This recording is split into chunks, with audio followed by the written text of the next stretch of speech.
Now हम vertebrate brain के बारे में जानकारी ले रहे थे। फर्स्ट पार्ट में हमने सामान्य जानकारी के अलावा जो हाइंड ब्रेन है उसमें फॉर्म फंक्शंस के बारे में भी जानकारी ली। अब इसमें हम mid brain and fore brain के बारे में जानकारी लेंगे। तो मिड ब्रेन के फॉर्म एंड फंक्शन के बारे में देखते हैं। तो जैसा आपको पता है, जो मिड ब्रेन का रूफ है वो टेक्टम है और ये सेंसरी इंफॉर्मेशन रिसीव करता है। तो मिड ब्रेन का रूफ जो है वो डिवाइड होता है ऑप्टिक टेप्टम में, जो कि विजुअल इंफॉर्मेशन को रिसीव करता है, और टोरस सेमी सर्कुलरिस में, जो कि ऑडिटरी और लेटरल लाइन इनपुट हासिल करता है।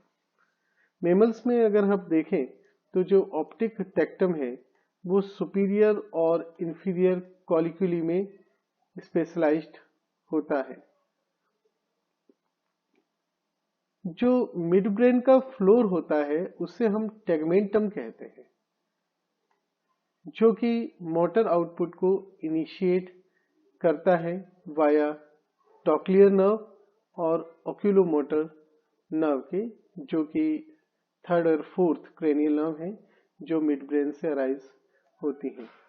फिशेस और एम्फीबियन में जो मिड ब्रेन होता है वो सबसे प्रोमिनेंट रीजन होता है ब्रेन का।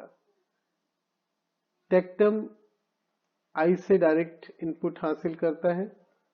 इसके अलावा ऑक्टावोलेटरलिस सिस्टम, सेरिबेलम और क्यूटेनियस सिस्टम से जो इंफॉर्मेशन आती है वो भी इनडायरेक्टली टेक्टम तक पहुंचती है। टेगमेंटम जो है, जो कि मोटर है पार्ट, वो एमनियोट्स में, एनएमनियोट्स में प्रोमिनेंट होता है। कुछ फिश में तो इसे एक इम्पोर्टेंट लर्निंग सेंटर के रूप में भी माना जाता है। रेप्टाइल, बर्ड्स और मेमल्स में अगर हम देखें तो ये जो टेक्टम है ये विजुअल और ऑडिटरी इनपुट्स हासिल करता है, जिसे वो आगे टीलेंसिफेलोन में रिले करता है थ्रू थैलेमस। तो इस तरीके से अगर आप देखें तो सभी वर्टिब्रेट में जो विजुअल इंफॉर्मेशन है वो टीलेंसिफेलोन तक पहुंचती है वाया टेक्टम। हालांकि वर्टिब्रेट्स में विजुअल इंफॉर्मेशन के पहुंचने का दूसरा भी एक रूट होता है टीलेंसिफेलोन तक पहुंचने का। वो दूसरा रूट होता है through thalamus of forebrain without passing through tectum.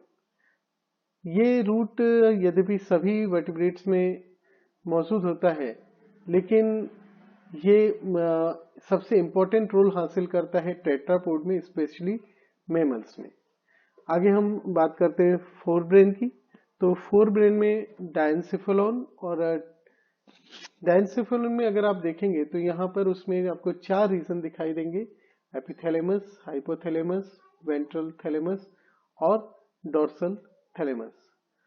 जो डायनसेफेलॉन की रूफ है वो एपिथैलेमस प्रोड्यूस करती है, जिसके अंदर आपको पीनियल ग्लैंड और हैवी न्यूलर न्यूक्लियस भी दिखाई देगा, जो कि इसके बेस पे होता है।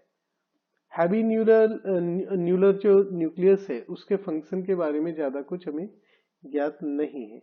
एनेमनियोट्स की अगर बात करें तो जो पीनियल ग्लैंड है वो स्किन पिगमेंटेशन को अफेक्ट करती है, क्योंकि ये मेलेनोसाइट को प्रभावित करती है, तो स्किन पिगमेंटेशन भी प्रभावित होगा। और साथ ही साथ ये फोटो पीरियड को भी रेगुलेट करती है। एमनियोट्स में अगर हम बात करें तो एमनियोट्स के अंदर पीनियल ग्लैंड जो है वो बायोलॉजिकल रिदम को रेगुलेट करने में इंपॉर्टेंट रोल प्ले करती है। डायनसेफेलॉन का जो फ्लोर होता है वो हाइपोथैलेमस के रूप में विकसित होता है। यहाँ पर आपको मेमिलरी बॉडी भी देखने को मिलेगी, जो कि मैमल्स में काफी प्रोमिनेंट होती है। ये हाइपोथैलेमस में ही डेवलप होती है। ये जो बॉडीज हैं ये पैपेजी सर्किट का पार्ट होती हैं, जो कि रिप्रोडक्टिव बिहेवियर और शॉर्ट टर्म मेमोरी में महत्वपूर्ण रोल प्ले करता है। हाइपोथैलेमस के अंदर कई सारे न्यूक्लियाई भी मौजूद होते हैं, जो कि होम्योस्टेसिस मेंटेन करने, यानी कि होम्योस्टेसिस का मतलब है बॉडी की जो इंटरनल फिजियोलॉजिकल बैलेंस है उसको मेंटेन करने का काम करते हैं। तो यहाँ जो होम्योस्टेटिक मैकेनिज्म एडजस्ट होते हैं जो न्यूक्लियाई के जरिए, उनमें मुख्य है temperature, water balance, appetite, metabolism, blood pressure, sexual behaviour, alertness और इमोशनल बिहेवियर के कुछ पहलू। हाइपोथैलेमस पिट्यूटरी ग्लैंड को भी स्टिमुलेट करता है जो कि इसके नीचे मौजूद है, और कई सारे होम्योस्टेटिक फंक्शन को ये अगेन पिट्यूटरी ग्लैंड रेगुलेट करती है। जो लिम्बिक और रेटिकुलर सिस्टम है वो भी हाइपोथैलेमस के फंक्शन को प्रभावित करते हैं। वेंट्रल थैलेमस जो है वो एक स्मॉल एरिया है बिटवीन मिड ब्रेन और रेस्ट ऑफ द डायनसिफेलोन। सबसे लार्ज जो पार्ट है डायनसिफेलोन का वो है डोर्सल थैलेमस। कई बार इसी को ही जस्ट थैलेमस कह दिया जाता है, और ये सेंसरी इनपुट्स हासिल करता है। ये एक मेजर कोऑर्डिनेटिंग सेंटर है एफरेंट सेंसरी इम्पल्सेस का, जो कि पूरी बॉडी से आते हैं। सभी प्रकार के सोमेटिक और विसरल सेंसरी ट्रैक्ट सिवाय ऑल्फैक्टरी ट्रैक्ट के, जो कि touch, temperature, pain, pressure, visual, auditory, ये सब हैं, ये हाइपोथैलेमस में सिनेप्स बनाते हैं। तो थैलेमस में जो थैलेमस है वो एक रिले सेंटर है सेंसरी इंफॉर्मेशन का, जो कि सेरिब्रल कॉर्टेक्स में अल्टीमेटली पहुंच रही है, और जो सिनेप्स बन रहा है वो कहाँ बन रहा है? थैलेमस में। तो थैलेमस जो है इंटीग्रेट करता है सेंसरी सोमेटिक इम्पल्सेस को into the pattern of sensation, जो कि अल्टीमेटली प्रोजेक्ट होते हैं somatic sensory area of cerebral cortex में। इसका जो नेक्स्ट पार्ट है फ्रंट ब्रेन का, दैट इज कॉल्ड टीलेंसिफेलोन या सेरिब्रम, जो कि बना हुआ होता है एक पेयर एक्सपेंडेड लॉब्स का, जिसको हम सेरिब्रल हेमिस्फीयर कहते हैं, और साथ ही साथ ऑल्फैक्टरी बल्ब्स का। तो इसकी जो आउटर वॉल होती है इन सेरिब्रल हेमिस्फीयर की, उनको हम सेरिब्रल कॉर्टेक्स या कॉर्टिकल रीजन कहते हैं। जो सब कॉर्टिकल रीजन है वो बाकी सेरिब्रल टिश्यू का बना हुआ होता है। तो जो सब कॉर्टिकुलर टिश्यू है जो कि कॉर्पस कैलोसम को इमीडिएटली सराउंड करता है, उसे हम सिंगुलेटेड गायरस भी कहते हैं, जो कि लिम्बिक सिस्टम का पार्ट बनाता है। हेमिस्फीयर जो दोनों सेरिब्रल हेमिस्फीयर्स हैं वो एम्ब्रियोनिकली सबसे अगले पार्ट में फॉर्म होते हैं न्यूरल ट्यूब से। लेकिन एक्टिनोप्टेरिजाई में अगर हम देखें तो यहाँ पर जो एम्ब्रियोनिक टीलेंसिफेलोन है वो बाहर की तरफ आउटवर्ड प्रोलिफरेट करता है और एक इवर्टेड एडल्ट सेरिब्रम फॉर्म करता है। जो ये इवर्सन है ये बाकी में नहीं देखने को मिलता। In all other fishes and tetrapod जो एम्ब्रियोनिक टीलेंसिफेलोन है वहां पर आपको लेटरल स्वेलिंग दिखाई देगी, जिसके कारण सेरिब्रल हेमिस्फीयर फॉर्म हो रहा है। ऑल्फैक्टरी इंफॉर्मेशन का जो रिसेप्शन है वो टीलेंसिफेलोन का सबसे महत्वपूर्ण कार्य है। यहाँ तक कि जो बेसल वर्टिब्रेट्स हैं उनमें भी आपको कुछ फाइबर्स दिखाई देंगे, असेंडिंग फाइबर्स, जो कि थैलेमस से आ रहे हैं, जो सजेस्ट करते हैं कि टीलेंसिफेलोन जो है वो असिस्ट करता है रेगुलेशन में।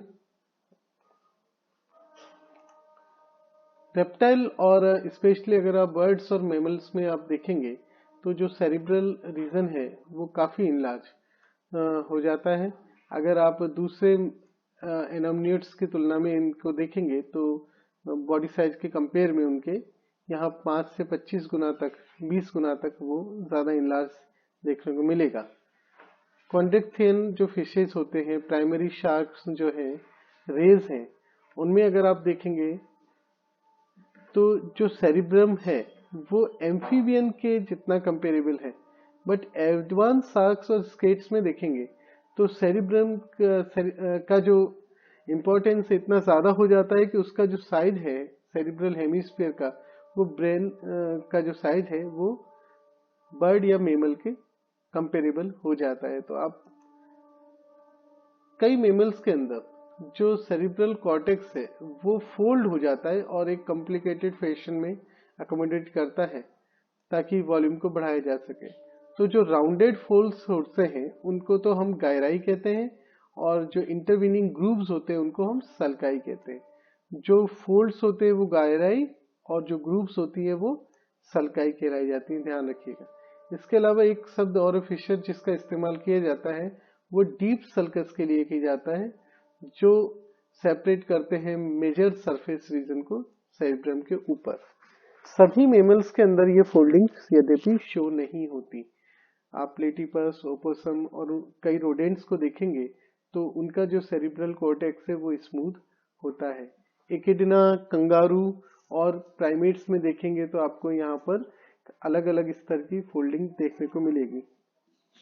लेकिन सभी मेमल्स में जो फोल्डिंग अगर दिखाई दे रही है तो वो लार्ज स्पीसीज में ज्यादा दिखाई देती है और उन्हीं के अंदर जो स्मॉल स्पीसीज है उनके अंदर कंपेरेटिवली कम दिखाई देती है। तो इस जो फोर ब्रेन के दोनों हाफ हैं सेरिब्रल हेमिस्फीयर, ये दोनों इंटरकनेक्टेड होते हैं वाया कमीशर। तो कमीशर किसे कहते हैं? बैंड ऑफ न्यूरॉन जो कि ट्रांसवर्सली क्रॉस कर रहे हैं मिड लाइन पर और ये दोनों रीजन को कनेक्ट कर रहे हैं। तो सबसे जो प्रोमिनेंट कमीशर होता है that is called corpus callosum, जो केवल यूथेरियन मेमल्स में पाया जाता है।